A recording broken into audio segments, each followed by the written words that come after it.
வணக்கம் நண்பர்களே. தமிழ் மண்ணின் ஆழமான ஆன்மீக மரபில் சித்தர்கள் ஒரு தனித்துவமான இடத்தை பெறுகின்றனர்.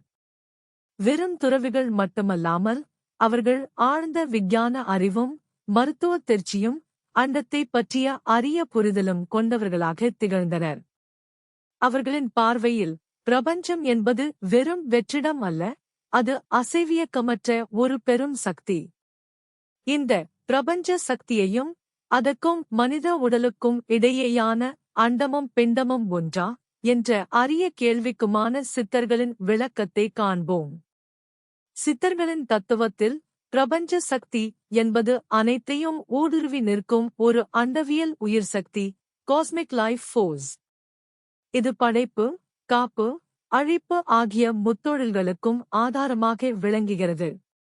சூரியனின் வெப்பம், சந்திரனின் குளிர்ச்சி, காற்றின் இயக்கம், நீரின் ஓட்டம், நிலத்தின் ஸ்திரத்தன்மை என பிரபஞ்சத்தில் நாம் காணும் அத்தனை நிகழ்வுகளுக்கும் பின்னணியில் இந்த சக்தி இயங்குவதாக சித்தர்கள் உணர்ந்தனர். இதுவே சிவம் என்றும் சக்தி என்றும் பல பெயர்களில் போற்றப்பட்டது. இந்த சக்தி தூல நிலையில் மட்டுமல்லாமல் நுட்ப நிலையிலும் பிரபஞ்சமெங்கும் பரவியுள்ளது என்பதை அவர்கள் தங்கள் தவ வலிமையால் கண்டறிந்தனர். இந்த பிரபஞ்ச சக்திக்கும் மனித உடலுக்கும் இடையேயான உறவை பற்றி சித்தர்கள் முன்வைத்த மையக் கோட்பாடுதான் அண்டமும் பிண்டமும் ஒன்றே என்பதாகும். அண்டம் என்பது பரந்த பிரபஞ்சத்தையும், பிண்டம் என்பது மனித உடலையும் குறிக்கிறது. சித்தர்கள் மனித உடல் என்பது இந்த பிரபஞ்சத்தின் ஒரு நுண்வடிவம், மைக்ரோகாஸ்ம் என்று ஆணித்தரமாக கூறினர். பிரபஞ்சத்தில் என்னவெல்லாம் இருக்கிறதோ அது அனைத்தும் மனித உடலிலும் பிரதிபலிக்கிறது என்பதே இதன் சாராம்சம். இந்த கூற்றுக்கு சித்தர்கள் பல சான்றுகளை முன்வைக்கின்றனர். பஞ்சபூதங்களான நிலம், நீர், நெருப்பு, காற்று, ஆகாயம் ஆகிய ஐம்பெரும் சக்திகளால்தான் பிரபஞ்சம் உருவானது என்பது அனைவருக்கும் தெரிந்ததே. அதேபோல மனித உடலும் இந்த ஐம்பூதங்களால் ஆனதுதான். எலும்பு, சதை, தோல் போன்றவை நிலத்தின் அம்சங்களாகவும், இரத்தம், நீர், நிணநீர் போன்றவை நீரின் அம்சங்களாகவும், பசி, ஜீரணம், உடல் சூடு போன்றவை நெருப்பின் அம்சங்களாகவும், சுவாசம், இரத்த ஓட்டம் போன்றவை காற்றின் அம்சங்களாகவும், உடலின் உள்ளே உள்ள வெற்றி இடங்களும் உணர்வும் அறிவும் ஆகாயத்தின் அம்சங்களாகவும் சித்தர்களால் சுட்டிக்காட்டப்பட்டது.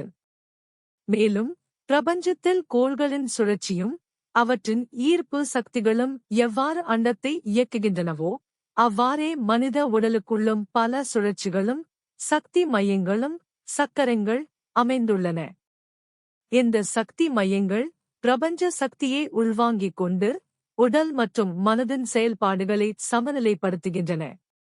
பிரபஞ்சத்தில் நிகழும் வானிலை மாற்றங்கள், சந்திரனின் அசைவுகள் கூட மனித உடலிலும் மனதிலும் தாக்கத்தை ஏற்படுத்துவதை சித்தர்கள் கண்டறிந்தனர். உதாரணமாக, பௌர்ணமி நாட்களில் மனநிலையில் ஏற்படும் மாற்றங்கள், உடலின் நீர்சமநிலையில் ஏற்படும் சிறு மாறுதல்கள் போன்றவை இதற்குச் சான்றாக கூறப்படுகின்றன. அண்டமும் பிண்டமும் ஒன்றே என்ற தத்துவம் சித்தர்களின் மருத்துவ முறையான சித்த மருத்துவத்திற்கும் அடிப்படையாக அமைந்தது. பிரபஞ்சத்தில் கிடைக்கும் மூலிகைகள், தாதுக்கள், உலோகங்கள் போன்றவற்றை மனித உடலின் நோய்களை குணப்படுத்த பயன்படுத்தியதற்கு இதுவே காரணம். ஒரு தாவரத்தின் ஆற்றல் அது எந்த நிலத்தில், எந்தச் சூழலில், எந்த நட்சத்திரத்தின் கீழ் வளர்ந்தது என்பதை பொறுத்து மாறுபடும் என்பதை அவர்கள் உணர்ந்தனர். எனவே பிரபஞ்சத்தின் ஒழுங்கமைப்பை மதித்து அதற்கேற்ப தங்கள் மருத்துவ முறைகளை வகுத்தனர்.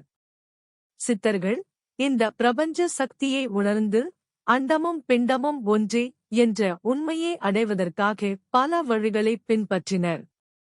யோகம், பிராணாயாமம், தியானம், காயகல்பம், உடலை அழியா நிலை அடையச் செய்யும் ரசவாதம், மந்திர உச்சாடனம் ஆகியவை இவற்றுள் அடங்கும்.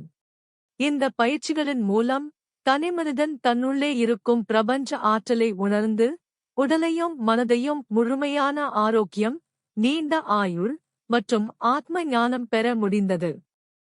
இன்றைய நவீன உலகில் சித்தர்களின் இந்த ஞானம் மிகவும் பொருத்தமானதாக இருக்கிறது. நாம் சுற்றுச்சூழலையும் நம் உடலையும் தனித்தனியாக பிரித்து பார்க்கிறோம்.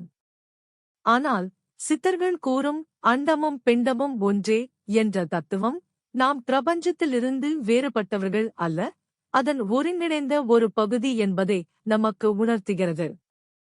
இது முழுமையான ஆரோக்கியம், சுற்றுச்சூழல் பாதுகாப்பு மற்றும் உள் அமைதிக்கான ஒரு வழிகாட்டியாக அமைகிறது. முடிவாக, சித்தர்கள் கண்ட பிரபஞ்ச சக்தி ஒரு பிரம்மாண்டமான ஆற்றல் மையமாகும். மேலும் அண்டமும் பிண்டமும் ஒன்றே என்ற அவர்களின் அரிய கோட்பாடு மனிதன் பிரபஞ்சத்தின் பிரதிபலிப்பு என்பதை ஆழமாக உணர்த்துகிறது.